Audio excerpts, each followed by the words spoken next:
Welcome to the Happy Doc, the voice of fulfilled physicians.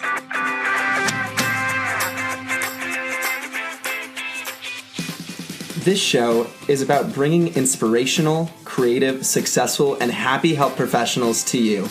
Get ready to learn how you can be a happy doctor too. Hello, everyone. This is Taylor, and for this podcast, we have a really awesome guest. His name is Alex Iacono. Alex is part of the Happy Doc team. He's our audio tech guy, and he's also a third-year medical student at PCOM, or Philadelphia College of Osteopathic Medicine. That's actually the same medical school that I went to. So we get into a conversation about PCOM.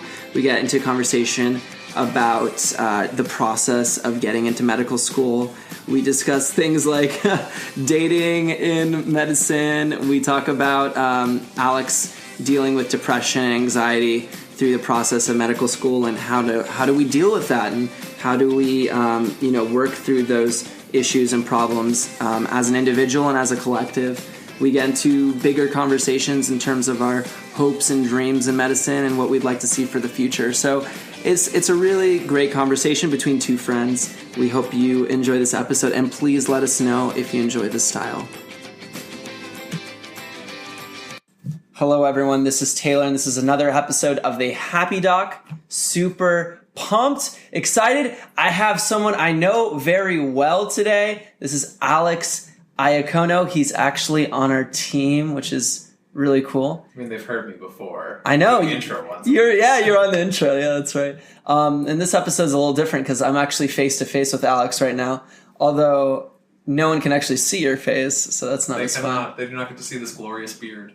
Yeah, that glorious beard. Although you said you're going to shave it soon. I don't want to, though, but surgery rotation. Surgery rotation. All right. How many rotations have you done so far? I have done 3 so far. I did OB-GYN, radiology, and psych. OB-GYN, radiology, and psych, and now you're about to enter surgery. So you go from psych to surgery. That's kind of odd.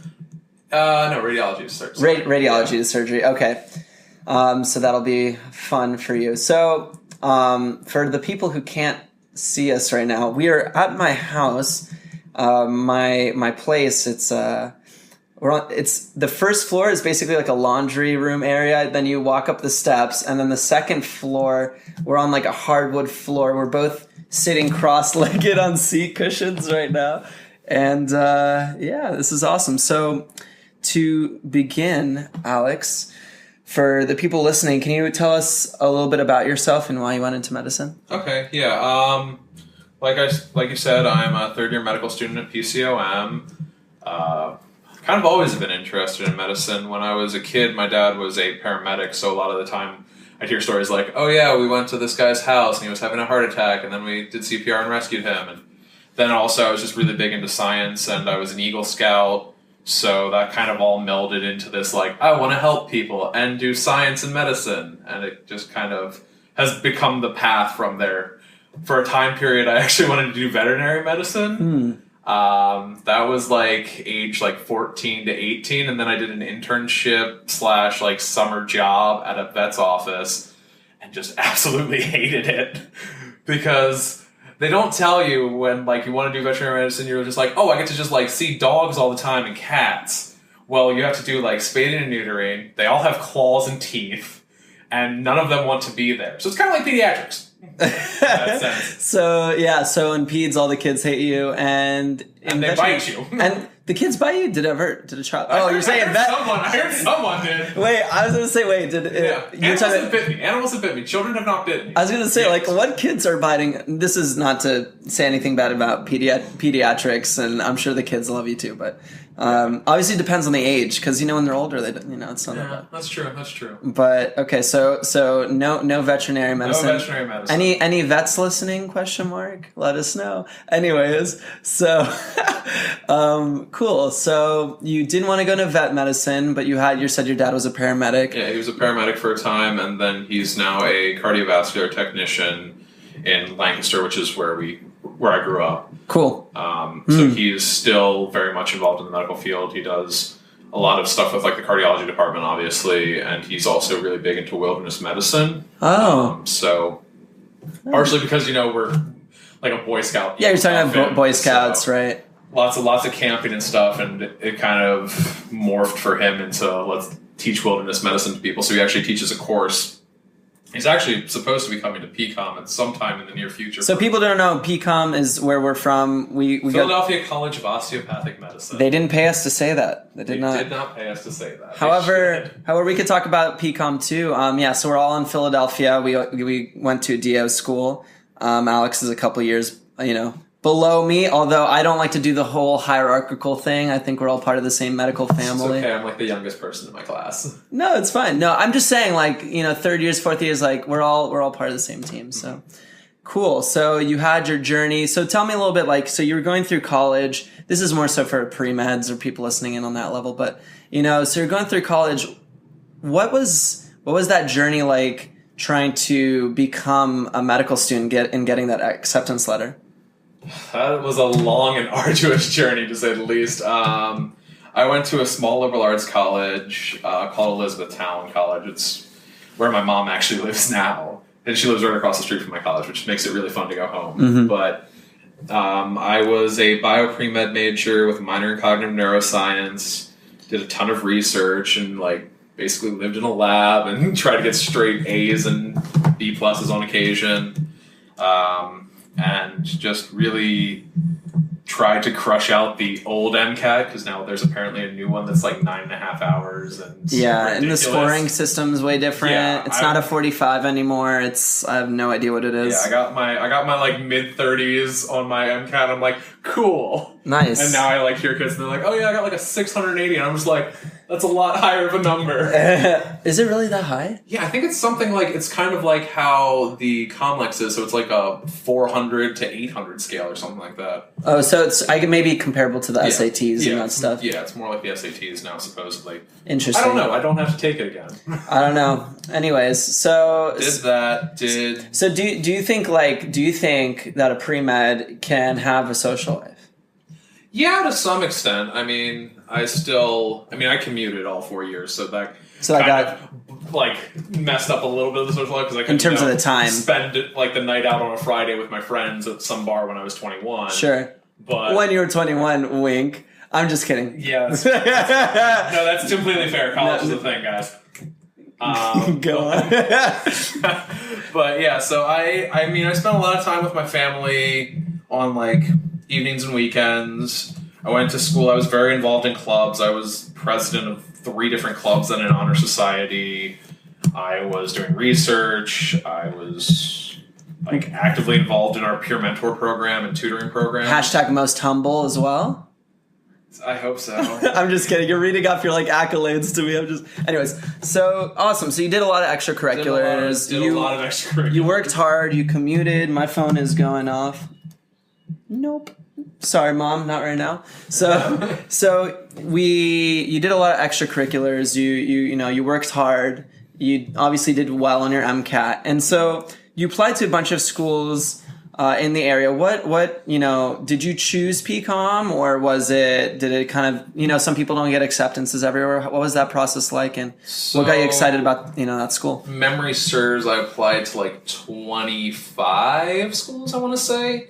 And about half were MD, half were DO, because at that time of the game, I just was I don't really care either way. Wherever accepts me, that usual, pre-med mindset. But then I went on a couple interviews at a couple of the different schools, and it just seemed and this is not to bash MDs at all, but it seemed they were much more cutthroat at the MD schools I interviewed at. The professors were very much more oh, you need to do a billion things of research, and everyone's out for themselves. Whereas with the osteopathic schools I interviewed at, and at PCOM specifically, they were this is a team sport, guys. We're all in this together. It was very community oriented, and it just felt a lot like my undergrad institute, because my undergrad institute was also very much about community involvement and sort of holistic view of things. So when I went to PCOM, I'm oh, this is E-Town. People hold the door open for you. What's E-Town? E-Town is Elizabethtown. Oh, okay. Yeah. No, it's fine. We all shorten the name to E-Town. But, it's Chi-Town or... Yeah, exactly. So it was a lot like that, and it just seemed more I felt at home at PCOM, and I felt like everyone cared and was like willing to help each other. Yeah.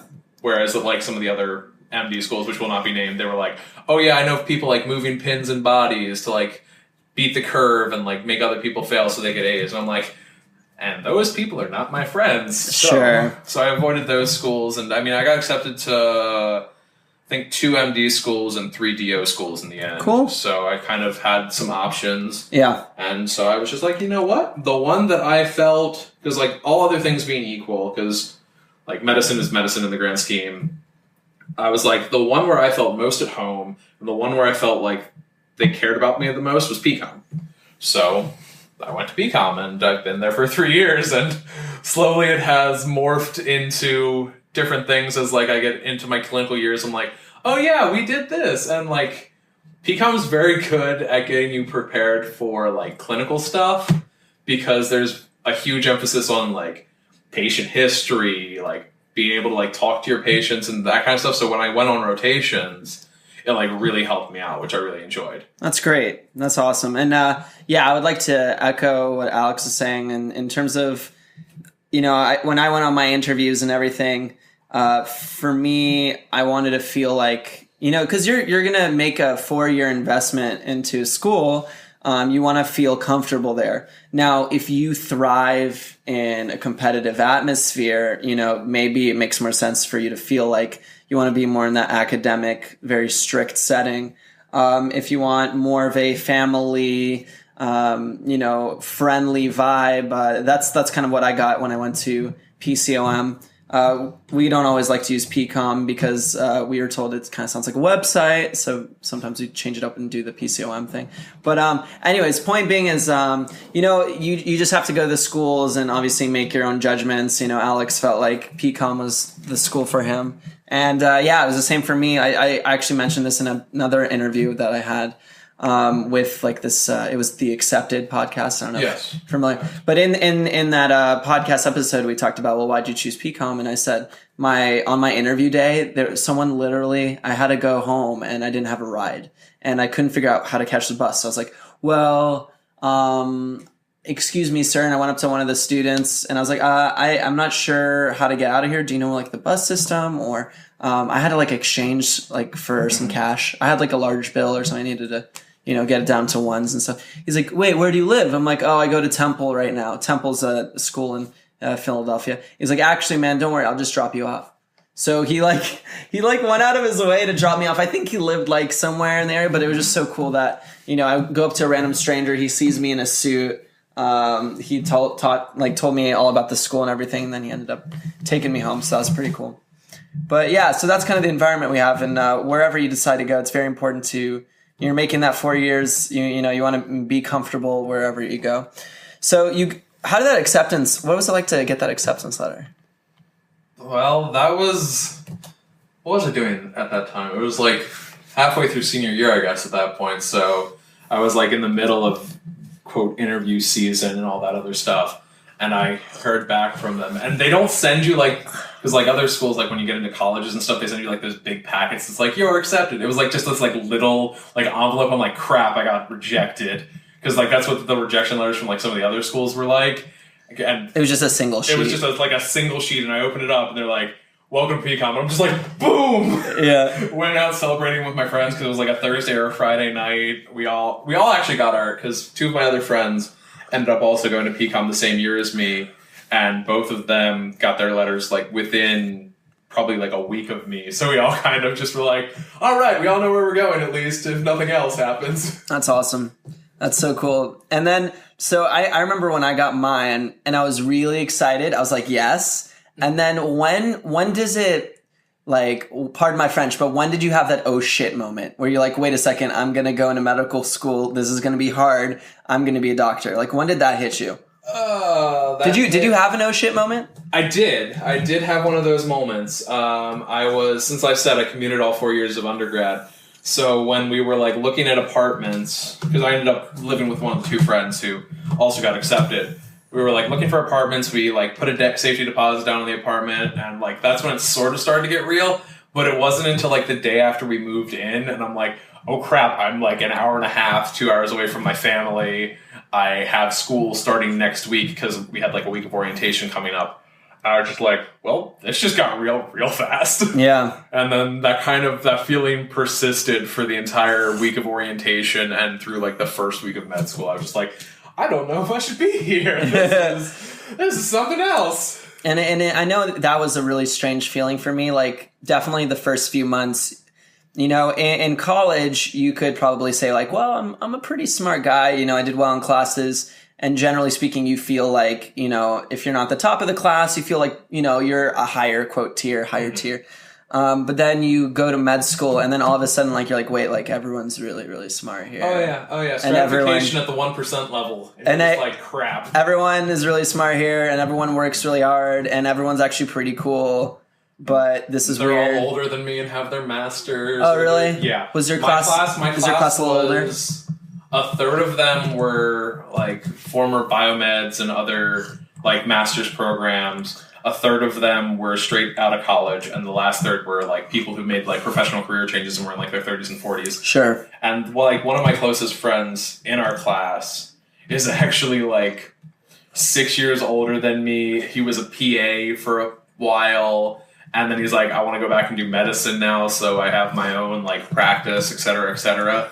And I remember like talking to this guy like within like the first week of classes, and I was just like, crap, he knows so much more than me, these people. Yeah. It's like that feeling of being like you went from a big fish in a tiny pond to being like an average sized fish in a very, very large pond. So that was something to get used to. Yeah. And like, I just remember there being like people who were medical scribes, and like my one roommate at the time, he like worked with his father in family medicine his whole life. So they're talking about like medications and doses. And meanwhile, I'm like, I don't know, I barely use Tylenol. And like, you know what I mean? Like, yeah. Or like, I just... Oh yeah, or the pharmacy guy who knows all the drugs before they know the all the even actually... Yeah, they know all the mechanisms. And it's like, what is... Like, it was nuts. So yeah, it was very, very different levels of like experience. Oh yeah, it's pardon the French, but they knock you on your ass. It humbles you real fast.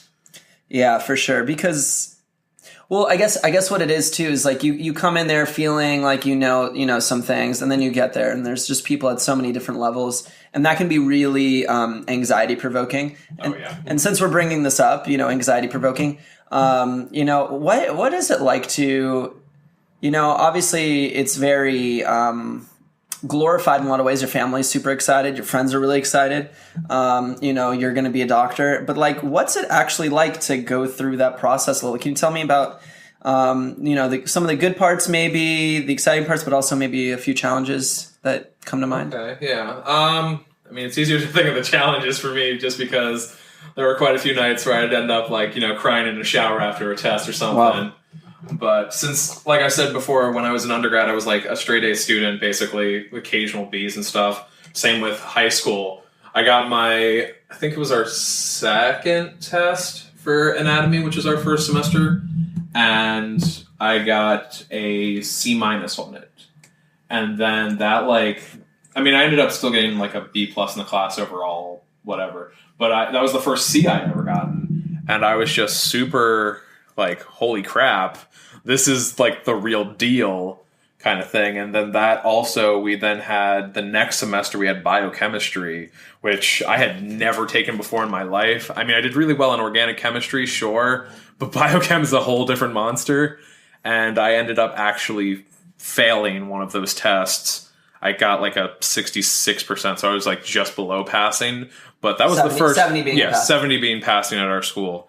So I was just like, well, this is a first. And that kind of sent me on like a real downward spiral for a while, because that's also our winter term. So it's like, it's dark when you get to school. It's dark when you leave the school. You have to spend the entire night studying things you don't really know. It's cold outside. So there was a lot of like I said, crying in the shower, or like making a big old bulk order of pasta or something to just eat my emotions. And that was kind of rough for a while. But then... Do people talk about that stuff? Like, oh God, no. No one talks about that, right? No, this is medicine. We're all supposed to be doctors and perfect, and we can't have problems. Sure. Never. So you would say that, even though maybe I'm asking, like, did you feel like there were people in your same boat, or did you feel alone during those times? Before, like now, I don't, because the culture has changed drastically over the past few years, and I think partially because myself and fellow classmates who felt alone didn't want the future classes, because we're all very much like a family at PCOM, so we're just like, we want to make sure that these next guys don't have these same issues we did.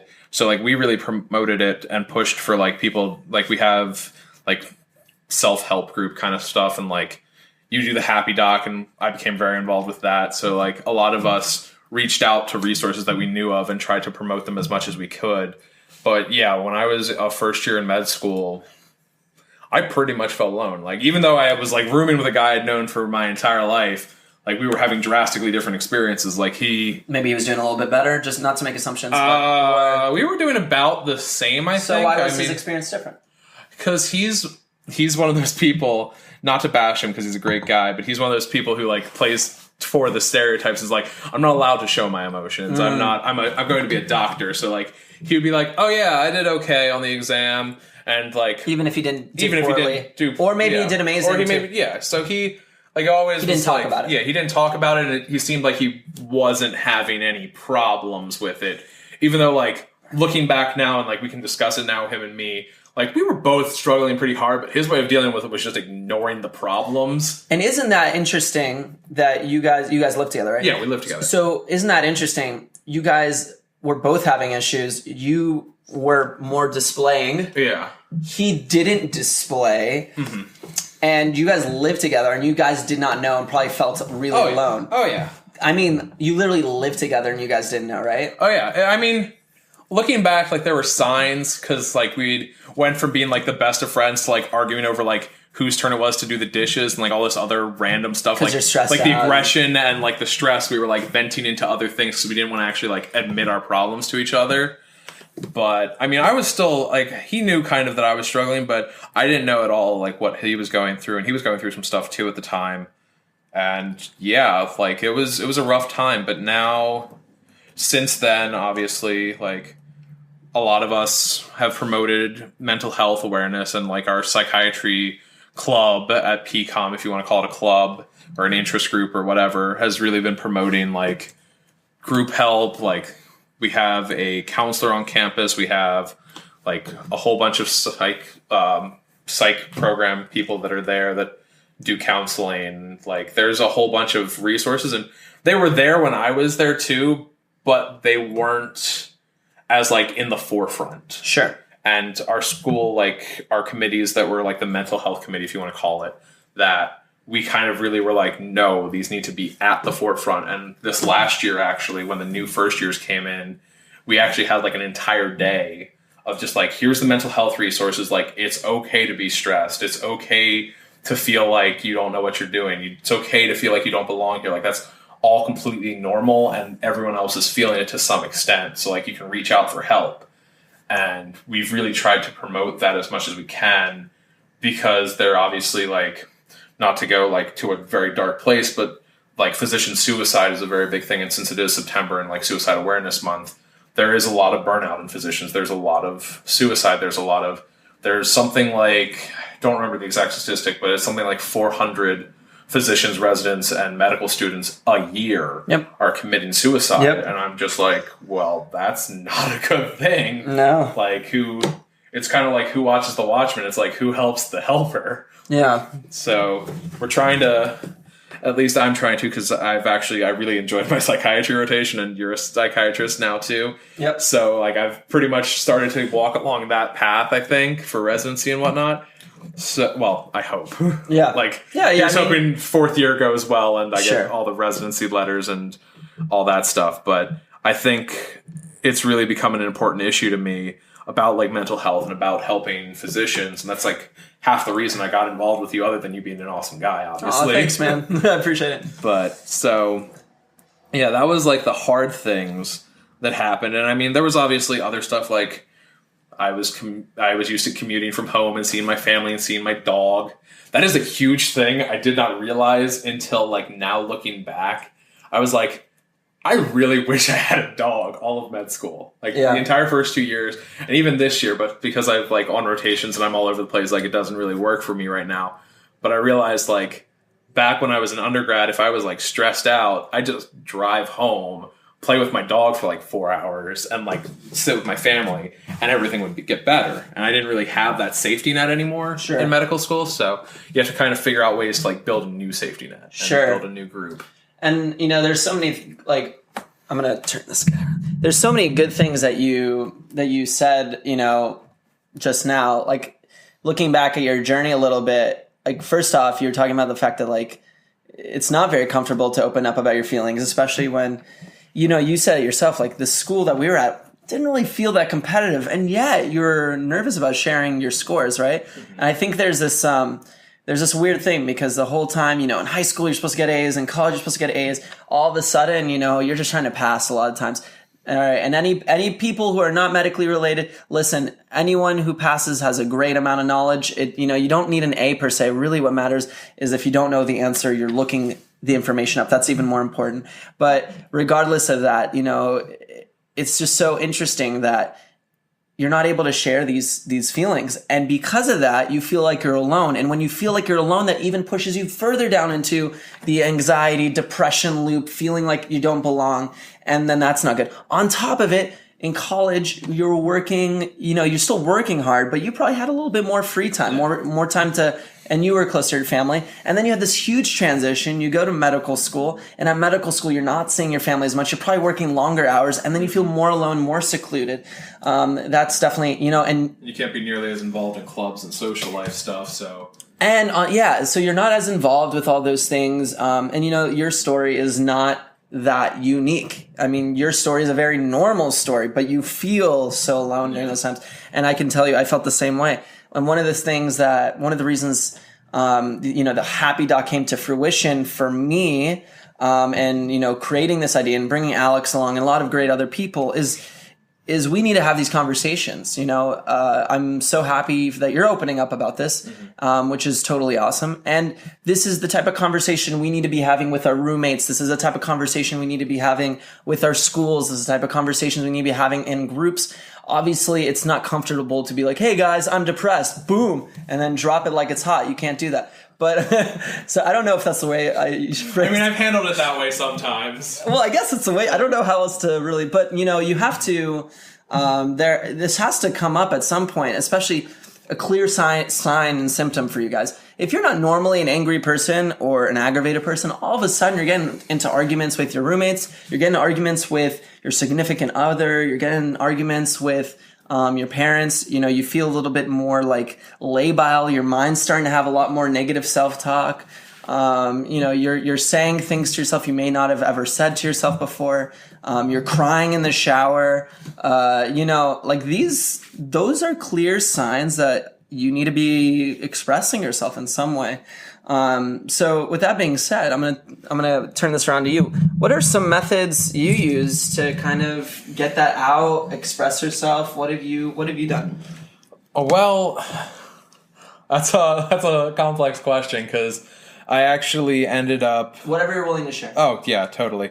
So I had been battling the depression and anxiety for a while, and I have like a whole closet worth of demons we could go through if we really wanted to, but I ended up going to cognitive behavioral therapy for a while to like help deal with my anxiety and depression and like just have someone to talk to and vent to. And then I also went to our school psychiatrist, and he started me on an SSRI, and those really helped for like the depression, anxiety symptoms. But now also because I'm in like a better place because of those, and because like I've had those like safety nets, if you want to call them that, I can actually like look for things and notice like when I'm feeling depressed or when I'm feeling anxious and have like methods of making myself feel better. Like for me, for example, I really like video games. I really like reading. I really like hanging out with my friends in nature. So like if I have, I don't know, like a week where my attending just is like beating the crap out of me, like constantly berating me, et cetera, and I'm just feeling really down, I'll take like that Saturday or something at the end of the week and be like, hey, who's free and wants to go rock climbing, or who wants to like come over and watch a movie as a group, or like that kind of stuff to like get that human interaction and get like joy, so to speak, in my life again. Sure. One of the biggest things I found is that no matter like how depressed I'm feeling or how anxious I'm feeling, being able to like talk about it with someone and being able to like just do something and be like out with people helps so much compared to just like staying in my room and being like, I'm sad and lonely and just gonna listen to like old like punk rock songs and stuff from the 90s and be one of those emo kids that I was back in the day. So like those really help a lot to just like get with people and be out and about and do fun things. And like even though you're feeling bad, like going out to a bar and like spending the night dancing with your friends does a million miles better for you. Yeah, that point you just made.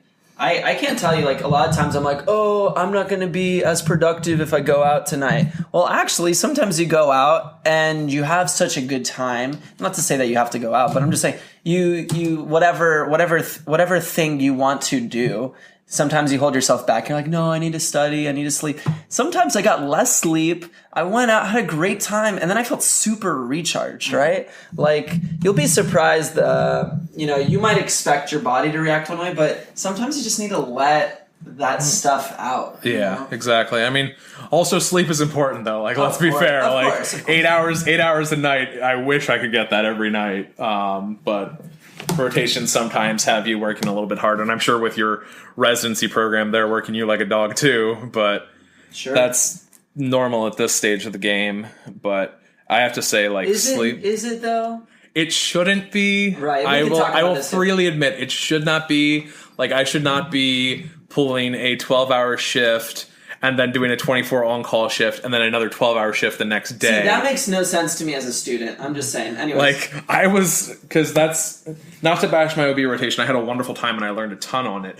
But there were times, I think during like the second week of it, they had us do 12 hours in the office, then an overnight on-call till from 5 p.m. to 5 p.m., and then we started the next morning again at 6 a.m. for another 12-hour shift from 6 a.m. to 6 p.m. So I literally had maybe 5 hours of sleep between like those 3 days. Yeah. And like I was helping with C-sections or helping with like deliveries or doing even in the office stuff like with the fetal heart rates, fundal heights, et cetera, et cetera.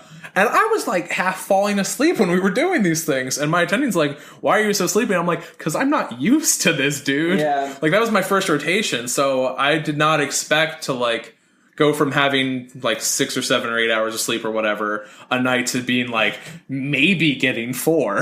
Yeah. That kind of kicked my butt for a while. Yeah. And that's going to be the reality is like sometimes you just don't. I mean, you're either going to have to sacrifice.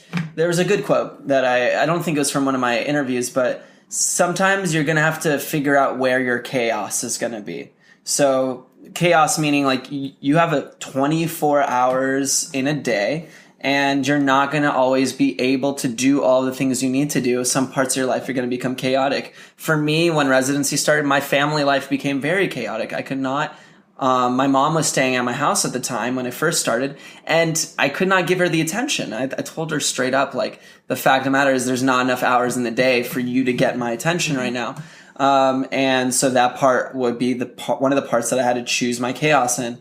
As a resident, or as a medical student, when you're going through these transitions, it can definitely be tough. So totally can understand that. It's like that. Have you ever seen that triangle that's like sleep, work, social life, pick 2? It's like, no, but I know what you're like it's one of those things where like, I mean, it's like pick 2 when there's actually like 20 different options. Yeah. Like you can have sleep and grades, but not have a relationship or friends or like anything else. Or you could have like a social life and grades, but be on like 2 hours of sleep and trying to survive. Like it's nothing. There's sacrifices that have to be made all across the board when you get into medicine and actually in anything, honestly. Sure. Like there's like, I don't know how to phrase this properly, but yeah, just phrase it. It's basically you have to find what drives you and then leave the rest of the shit, so to speak, by the wayside. Like you can't carry like, for example, I can't carry all my baggage from my like childhood or like any of my demons in my closet. Like I can't carry all of those if I want to be where I want to be and doing what I want to do. So like you have to like let things go. You have to like realize like, oh, I can't say yes to everything and be involved in a billion clubs like I was in undergrad. I need to like pick the ones that are actually meaningful to me. And like you have to, it narrows you down, sure, but like you're more focused and driven on like those things that you truly, truly want. Sure. Yeah. So priorities definitely shift when you have less time. So, I mean, on one end, like, you know, going through being a medical student, you have to obviously accept some things because you can't control the curriculum. You have to be able to work yourself around the curriculum, or when you start residency, you have to work yourself around the hours that you're kind of working in. And that's difficult because, as a pre-med, as a medical, prior to medical school, you kind of had a lot of time. Now that's not necessarily the case, or you need to figure out a way or system that you can still maximize your time. So Alex, do you think it's possible to be a happy medical student? And how do you think, like looking back, you would kind of change some things around, or what would you have done differently? Like, what are some tips you would have for, some more of the med students or pre-meds that might be listening in? Okay, yeah. There's definitely a lot of things I would do differently because when I first came in, I was very much still in like this college mindset that like I can do everything. I can be involved in 15 different clubs and work out and like try and pursue a relationship and study and get good grades. And like I tried that for a while. It's not sustainable. So like I was saying, like you need to like get your priorities straight and figure out like what you truly want and focus on those things. And then also I realized I'm very much a person who needs my 8 hours of sleep, and I was not getting that for first year because I was doing a million and one things. So what I did was I cut back a lot on like the club involvement, a lot back on like other like extracurricular kind of things that I was involved with, and more focused on school, sleep, and like the meaningful relationships I had in the moment, like with my friends and with my roommate and with like you guys with the Happy Doc. That really helped. And I think... Why do you think that helps? What do you think about, you talked about these extracurriculars. What do you think helps about having something else besides just like this school? Besides school? Well, you need an outlet. Everyone needs an outlet. I think like if you want to, and I know plenty of people that do it where they're just... I'm just going to study for 14 hours a day, wake up at 7, go to classes, stay at school till like 2 o'clock in the morning, go home for 5 hours of sleep, and then come back. I know people that did that. I know people who are still doing that. And for some people that works. But for me, I definitely needed like something outside of school just to like recharge and refocus myself. Because like if I was just doing... just schoolwork, if I was just studying, for example, like GI for 12 hours a day, I would be so like drained, even though GI is a really cool subject. And I mean, like any subject is really cool. Cardiology, GI, OB-GYN, anything, like all of them are really cool subjects to me. But I think that if I had really just done those... There's a fire, apparently. There's a fire, folks. There's an alarm. There's an ambulance. Or something. All right, go on. So GI, yeah, go on. Yeah, so all those things, like, they're all fun, but if you do anything for 12 to 14 hours a day, like, for me, I'd be banging my head against a wall at some point. So, yeah. Like, there comes a point where, sure, you could study for an extra 6 hours before the test and cram stuff in, but it's much better to like get a night's of sleep or like go out with your not go out, because going out the night before a test has never been a good idea. Not that I can admit to having never done that. Actually, my best organic chemistry score in college, I ended up going out the night before. However, what happened was I knew I was going to go out that night, so I studied really hard way ahead of time, and I actually think it kind of paid off, interestingly enough. But anyways, That's the point here. Yeah, same thing, basically. So, like, you need to have, like, what I recommend for people and, like, what, like, Kaplan and all those other major MCAT companies say is, like, the day before your test, for your MCAT at least, and same for like your step 1, step 2, whatever you want to say.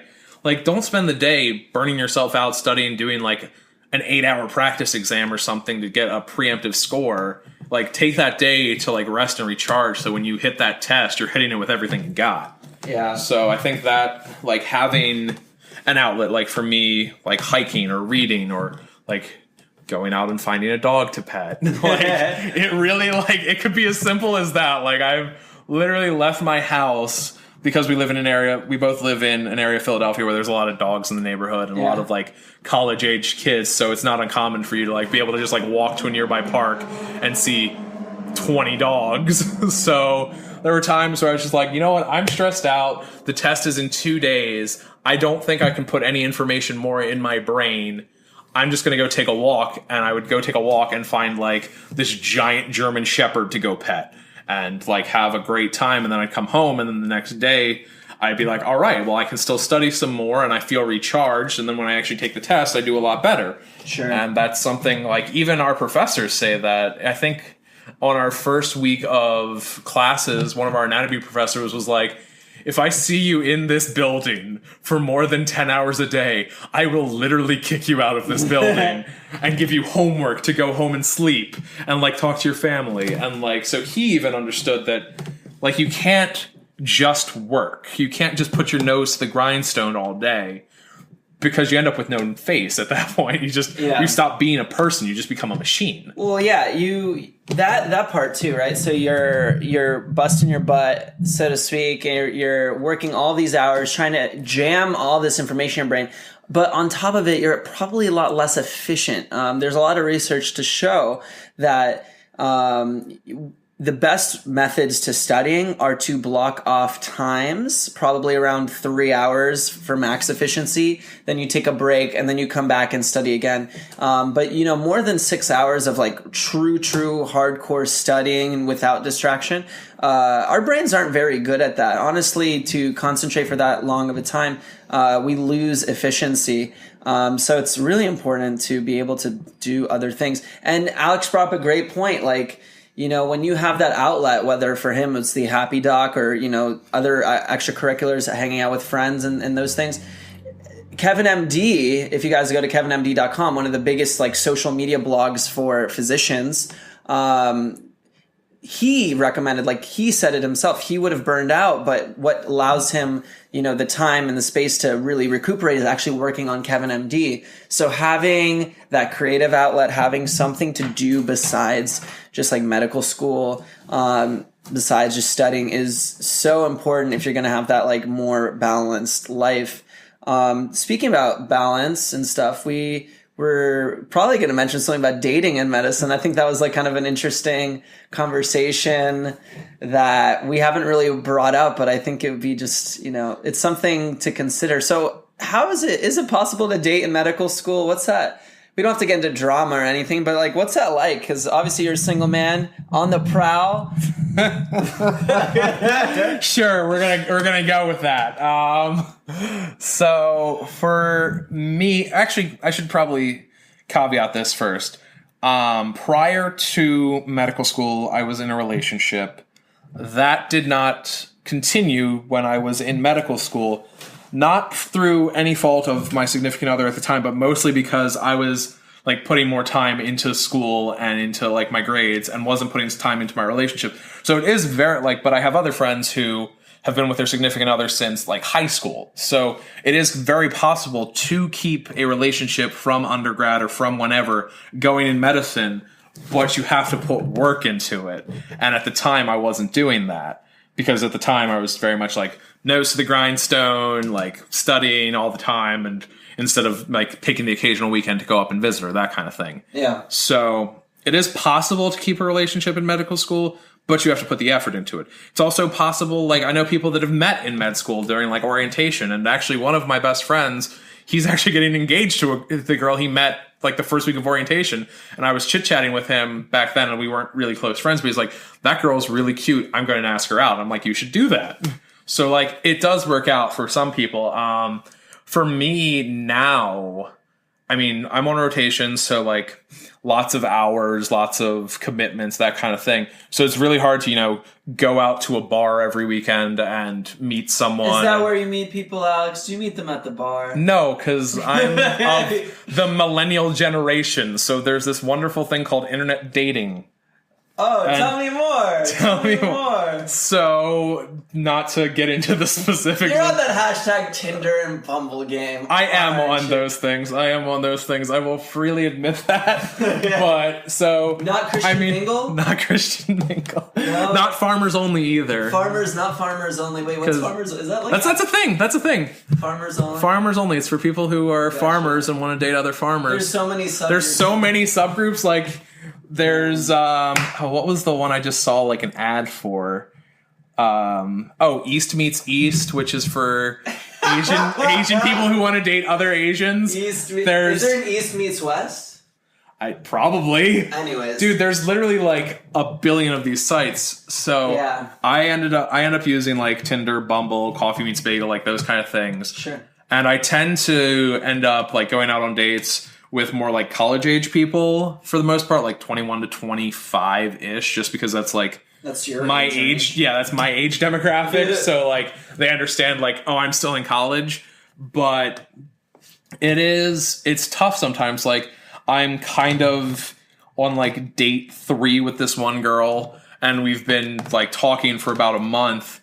But our schedules are like the complete opposites. Like last weekend I had my parents actually come up and visit, and now this weekend she's going to visit her like best friend in Michigan because she's like her friend's 21st birthday or something along those lines. So like it's very hard to like find time with like tests and rotations and everything else. But if you put the effort in there, like you can find love, so to speak. You can find dating. I mean, there are also people I know who just use those apps for like hookups and for like friends with benefits kind of situations and that kind of stuff. Whoa, are you saying that the romantic chivalry ages are over, Alex? No, I still pay for my first dates. I still like bring flowers and pick them up. Chivalry is not dead. It's not dead with you. It's not dead with me. It's just kind of like... Are you hearing this, ladies? Is Jesus Christ. Do not advertise me to the internet. They don't even know me, but... I'm just kidding. No, I just think it's interesting. I think it's kind of like what we talked about before in terms of like picking your chaos. Like if you're going to put in 2 to 3 hours a day to your relationship or every few days, then, those hours are going somewhere else. So you just have to tease that out. I think that, when I was dating in medical school and like, I think that just the biggest difficulty was, and I used like the similar applications and stuff. So because you're really busy, to be chivalrous and go up and say hi to someone that you don't know is kind of more difficult. But if you already see them selected, in their description, they're talking about, oh, I'm a medical student, or I do this, or I do that. It does make it easier sometimes. Mm-hmm. I do remember like trying to date people that are in specifically like way different fields, and it's just so hard for them to get like, wait, like, what do you mean you work that many hours? Like, no, like that doesn't make sense, because they just don't understand the pressures of passing. They don't understand the pressures of needing to get through this material for not just yourself, but to help people later down the line.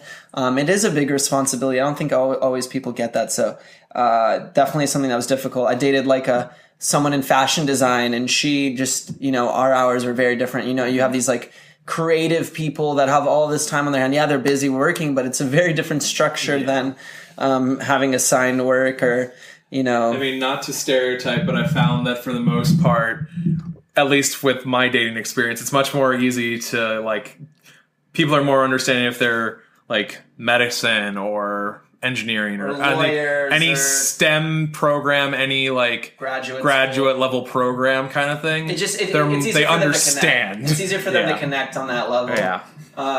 But I think there's pros and cons to all of it, because on the same token, if you're seeing someone in those schools, your schedules might just... Oh yeah, they're horrible. They're horrible. You might be so busy, and then you don't overlap. So you really have to make a lot of sacrifice and compromise when it comes to that stuff. But I also still think it's very important, because the number one thing I would like to emphasize to all people no matter where you are in training, like, don't become a slave to your job. Like, I just think that's so important. Like, don't become a slave to the system. Don't become a slave to medical school, and those types of things, because you're a human first. You're a human that happens to be a doctor. You're a human that happens to, be a part of this thing. And I think that's where we lose touch and become depressed, become anxious, lose sight of, the things that really connect us and ground us.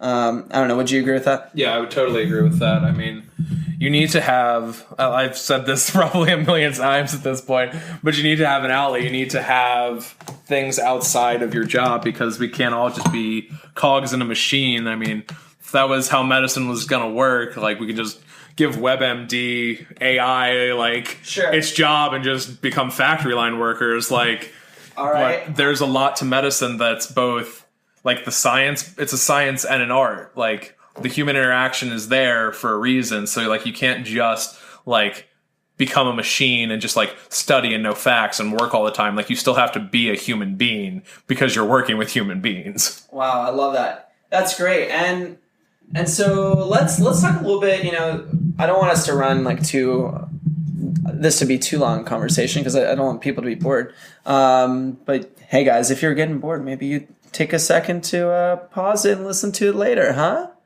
Anyways, so but yeah, so let's talk a little bit about the future. You're a creative guy, I would say. I think you can see kind of the bigger picture. What would you like to see change in medical culture? What are some improvements we can make, on the medical school level, but maybe even like on a bigger picture? How do we make this system we have more humanistic? That was my phone. That was a really epic tone. That is a ringtone from... What is that It's from? actually from a video game, to be honest. See, video games, see, human. But so how do we make this our medical school system, I know this is a big question, but how do we start to reconnect, make things more humanistic, but still gain the knowledge that we need to be doctors? What are your thoughts? I don't know.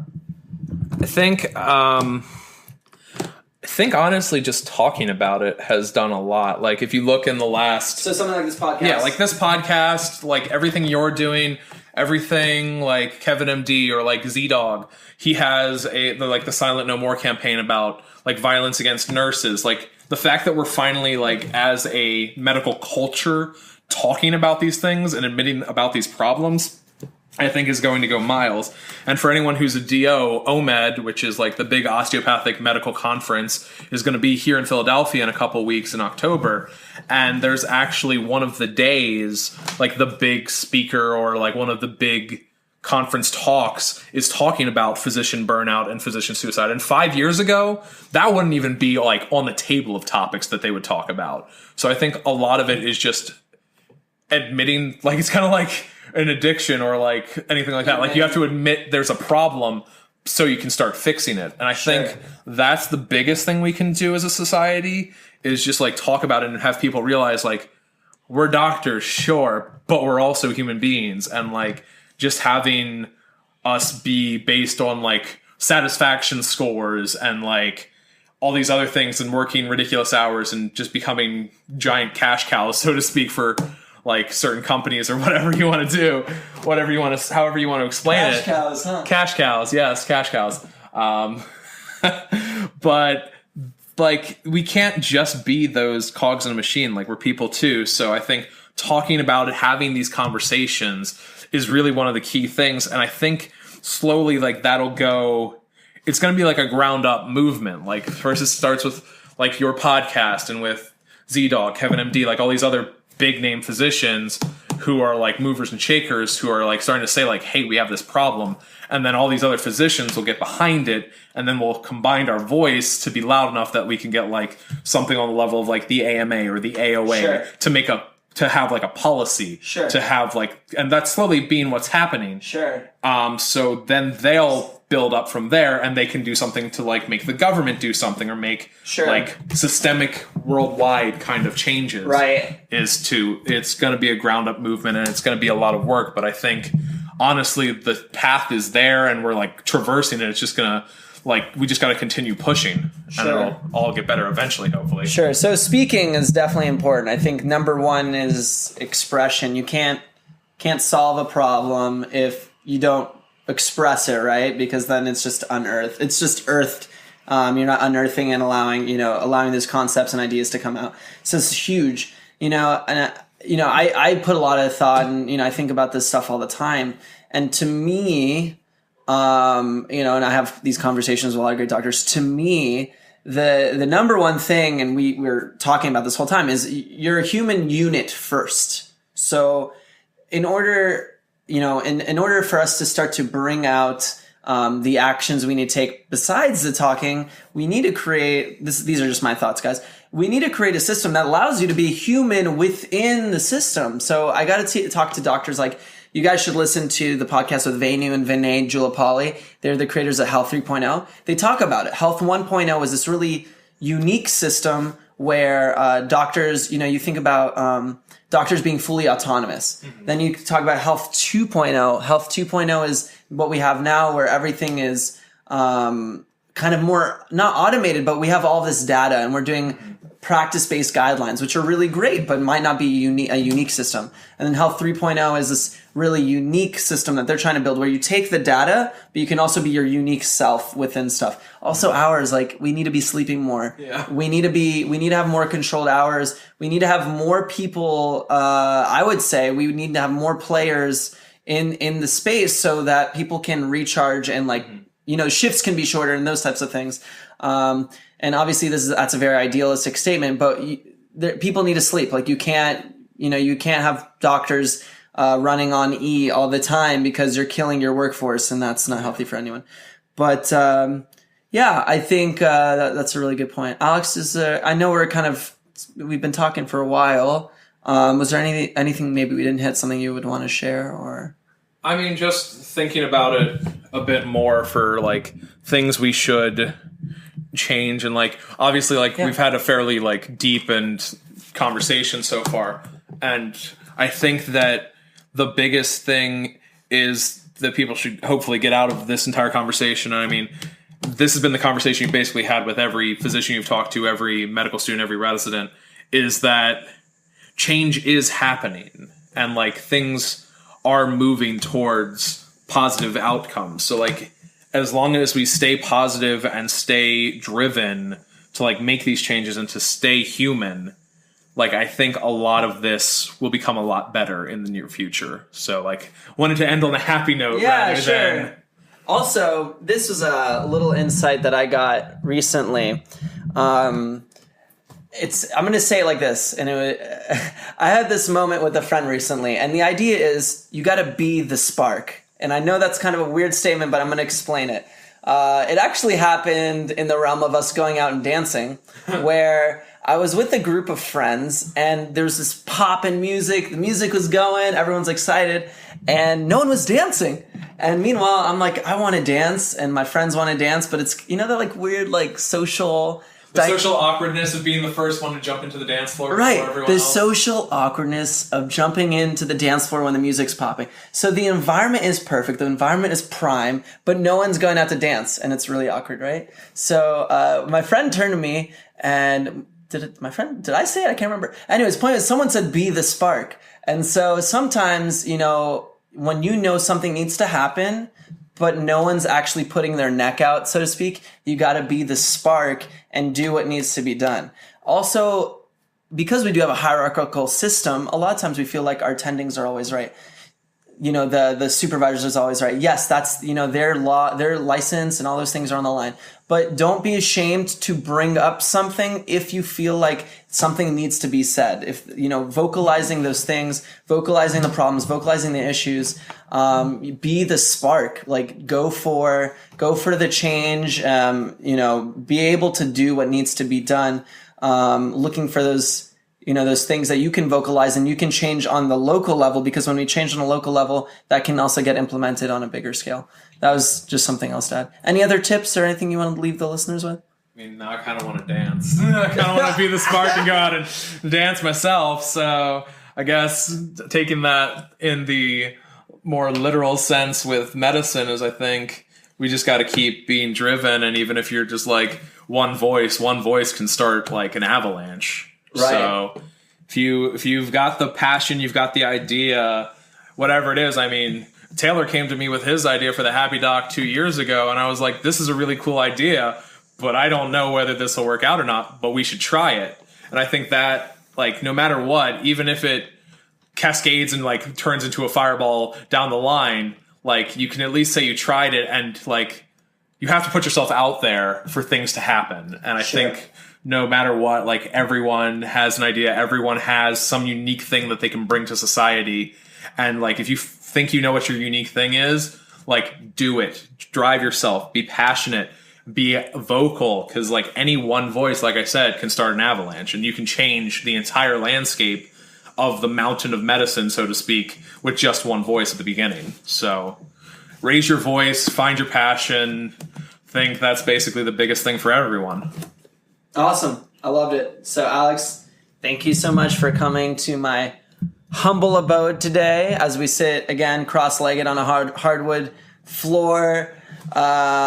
This was a great conversation. This is my first live recording with the person actually physically with me in the room, which is pretty cool. Guys, let us know. You know, Alex is our audio guy, so we're going to be leveling the audio with him. But, you know, let us know if you enjoyed this more candid conversation, this more homey conversation. Let us know how you felt about the episode. We're, obviously really excited to have this podcast. It's been a really fun process. We get to speak to really cool people, learn from really awesome people, and build out the future of medicine, make medicine happier, make medicine something, not just for ourselves, but for future generations. So, guys, hope you have an awesome day. Take care. Yeah, take care, everybody. Bye-bye.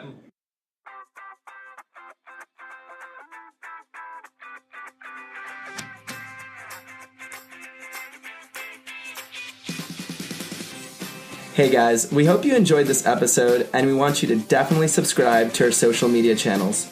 Check out the Happy Doc on Facebook, iTunes, Twitter, and Instagram. Please like, subscribe, share, and send us feedback. And please check out the website, www.thehappydoc.com. Again, we hope you enjoyed The Happy Doc, the voice of fulfilled physicians. Peace out.